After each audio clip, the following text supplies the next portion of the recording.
Birinchi modul 3-dars.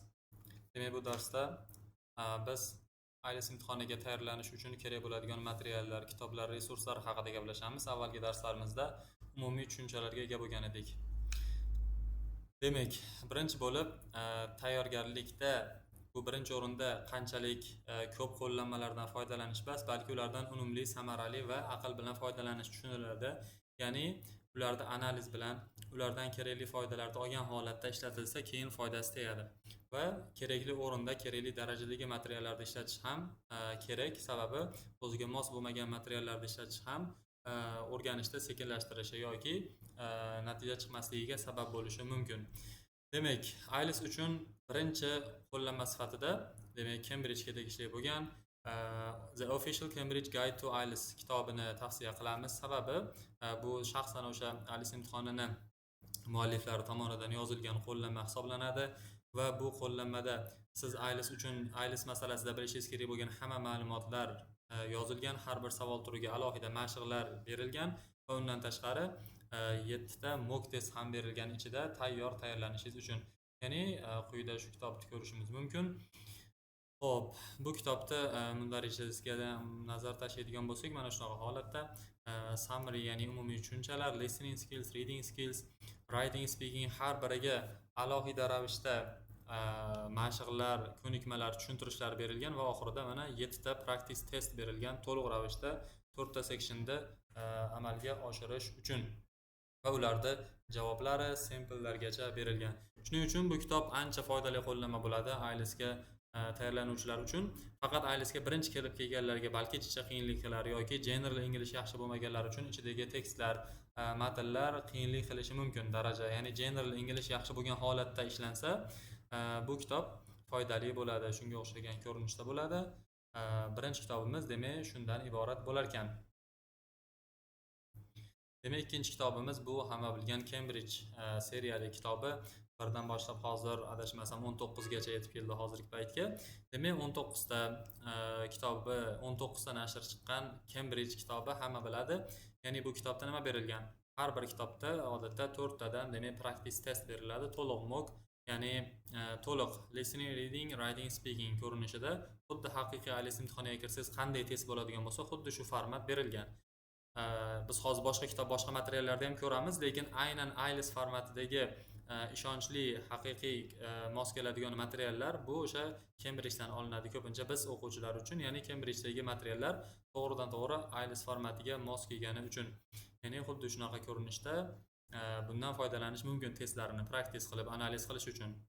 Endi bu ikkalasi asosiy, aytaylik, rasmiy qo'llanmalarimiz bo'ladigan bo'lsa, har bitta sectionlarni o'zini rivojlantirish uchun biz qo'shimcha materiallardan foydalanamiz. Ya'ni listening rivojlantirish uchun ham ikkita kitob tavsiya qilishimiz mumkin. Basic IELTS Listening. Bu o'sha savol turlarini, ana bunda rejasini ko'rish mumkin. Savol turlarini har biriga alohida bo'limlar tarzida, demak, mashqlar bergan, audio eshitib tushunish qobiliyatini rivojlantirish uchun. Va buni xuddi shuni sherigi bo'lgan deyarli bir xil narsa IELTS Listening Strategies, ya'ni bu ham Basic IELTS bilan deyarli bir xil ko'rinishda, kimdir unisini, kimdir buni ishlatadi. Ikkalasidan ham foydalanish mumkin. Demak, bir-biriga o'xshash bo'lgan kitoblar listeningni rivojlantirish uchun IELTSga tayyorlanayotganda.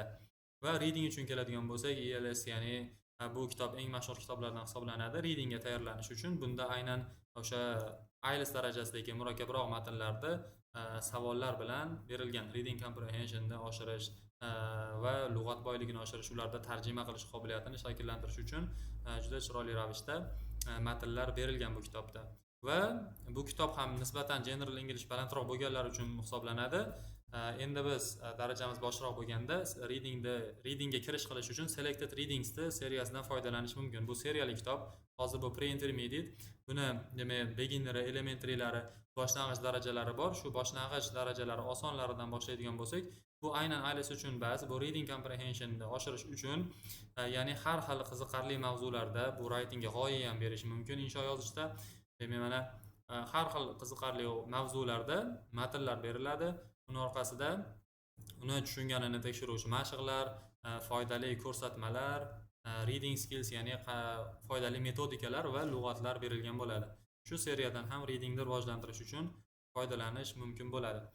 Bundan tashqari, biz demak internetdagi onlayn saytlardan foydalanishimiz mumkin. Hozirgi zamonda demak juda ham qulay bo'lgan saytlar bor. Bularni ham ko'rib chiqamiz. Demak, mana quyida saytlar bilan tanishadigan bo'lsak, eng mashhurlardan bittasi IELTS. Ya'ni bu saytda buni qo'llanmalari ham juda ham mashhur hisoblanadi. Bu saytda bizga kerakli bo'lgan deyarli hamma ma'lumotlarni praktiklar topish mumkin. Yana aytamiz, birinchi o'rinda ingliz tilida General Englishda ingliz tilini bilib olish kerak birinchi. Keyin imtihonga tayyorlanish kerak. Qaysi materialda ishlatyapsiz, qaysi holatda ishlatyapsiz, uni qizig'i yo'q. Siz o'zingiz doimiy o'zingizni rivojlantiruvchi mashqlar topsangiz bo'ldi. Uni aynan bitta sayt ishlatish, faqat bitta kitobdan foydalanish majburiy emas, oddiyroq yo'li. Ya'ni aytmoqchimanki, hozirgi davrda material topish qiyin emas, ularda tartiblab tanlab olish qiyin. Ya'ni oldin material yetishmovchiligi bo'lgan bo'lsa qiyinchilik. Hozir qiyinchilik shundaki, materiallar tanlash, chunki juda ham tonnalab materiallar bor. Bunda yechim nima bo'ladi deyilsa, ro'paramizdan chiqqanini ishlab ketaverishimiz kerak. Ro'paringizdan qanaqa siz uchun foydali bo'lgan mashqlar chiqyapti, tanlab, sistemaga qo'yib, uni alohida ketma-ketligini tuzib kitob to'plaguncha ishlab borish kerak, vaqtdan yo'qotmaslik uchun. Ya'ni vaqt juda tez o'tadi. Ro'paringizdan chiqdi, vaqtingiz bo'ldi, praktikni oling, saytga kiring yoki kitobdan ishlab analiz qilib rivojlanib boraverish kerak. Uni alohida tartiblab o'tirishda kutish hozir qiyin, chunki juda ham foydalidan yana ham zo'rdan yana ham zo'rlari kelib chiqaveradi. Biz endi eng mashhurlarini tavsiya qilamiz, o'sha shunday kirib ishlab ketishingiz uchun. Ana misol ko'ramiz, bu IELTS haqida ma'lumotlar. Mana listening sectionni bosadigan bo'lsangiz, listening haqida ichiga kirib ketishingiz mumkin. Ya'ni misol uchun multiple choice practice qilishingiz uchun, ya'ni shu holatda berilgan uni turlari sizga tushuntirish va mana bu yerda audio bilan savollar уже ishlab ketilyapti. Demak, shu yerda o'zida mashqlarni qilib ketish mumkin. Bundan tashqari IELTS.org, ya'ni IELTSda asosiy saytlardan biri. Bunda hammani ko'rishimiz mumkin. Sectionlar bo'yicha xohlagan turingizdagi tekstlarda, testlarda ishlashingiz mumkin. Misol uchun bu ham mana listening multiple choice. Bunga o'tadigan bo'lsak, mana play deb bosadigan bo'lsangiz, sizga audio qo'yilish boshlanadi. U to'xtatilmaysiz, siz orqaga ham qaytara olmaysiz. Xuddi haqiqiy testdaqa kompyuterda mana bu yerda ABC variantlar tanlab ishlab ketaverasiz. Shu tarzda mashq qilishingiz mumkin. Demak, mashq qilish uchun tayyor material. Bundan tashqari keyingi saytimiz bu mini-ielts.com. Bunda ham juda ham foydali materiallar berilgan. Bunda nima ko'rishimiz mumkin? Listening yoki reading. Aytaylik, mana yana listeningga kiradigan bo'lsak, audio qo'yiladi. Pastda javoblarni tanlaysiz. Ya'ni xuddi shu ketma-ketlikda testni yakunlab javoblaringizni tekshirib olishingiz ham mumkin bo'ladi. Juda ham foydali mashhur saytlardan mini-ielts.com. Va undan tashqari yana keyingisi IELTSpad.com. Bunda endi yana ham kengroq materiallar berilgan bo'ladi. Ichiga kirib tanishishingiz mumkin. Qaysi ma'lumot kerak? Demak, shunga qarab kirib ishlashingiz mumkin. Practice test, sample essays, insholar kerak bo'ladigan bo'lsa, lug'at kerak bo'ladigan bo'lsa yoki qanaqadir tipslar kerak bo'ladigan bo'lsa, kirib ko'rib chiqishingiz mumkin. Mana bitta misol ko'rsak, reading mashqlaridan. Shuning ichidagi reading mashqlari quyidagi ko'rinishda. Readingga kiradigan bo'lsangiz, ya'ni mavzu berilyapti, matan berilyapti sizga tagida, demak ishlashingiz uchun mashqlar. Demak, hali aytganimizdek, bular ham IELTS formatiga yaqin bo'ladi. Aynan birga bir mos keladigan materiallar uchun, demak, unda Cambridgedan foydalanasiz. Bu yerda umumiy qobiliyatlaringizni rivojlantirib borishingiz mumkin. Va yana bittasi, buni ham ko'pchilik bilmaydi. Demak, teachthis.com sayti. Bunda asosan endi aynan IELTS uchun emas, albatta General Englishingizni ko'proq yaxshilash uchun, yuqori darajaga olib chiqishingiz uchun foydali materiallar, asosan mashqlar berilgan. Ya'ni albatta grammarga kiradigan bo'lsangiz, mana shuncha mavzuda ishlashingiz uchun mashq, ya'ni qanaqa lug'atga oid narsa bo'ladigan bo'lsa, readingga kerak bo'ladigan narsalar yoki qanaqadir o'yinlar qiziqtirish uchun, ya'ni ko'proq bekorga teachthis deb nomlanmagan, ustozlar ko'proq foydalanadi o'qitish davomida ishlatish uchun. Endi o'quvchilar o'ziga yana qo'shimcha ma'lumotlar olish uchun yoki mashq qilish uchun mustaqil ravishda ishlash uchun foydalanishingiz mumkin bo'ladi.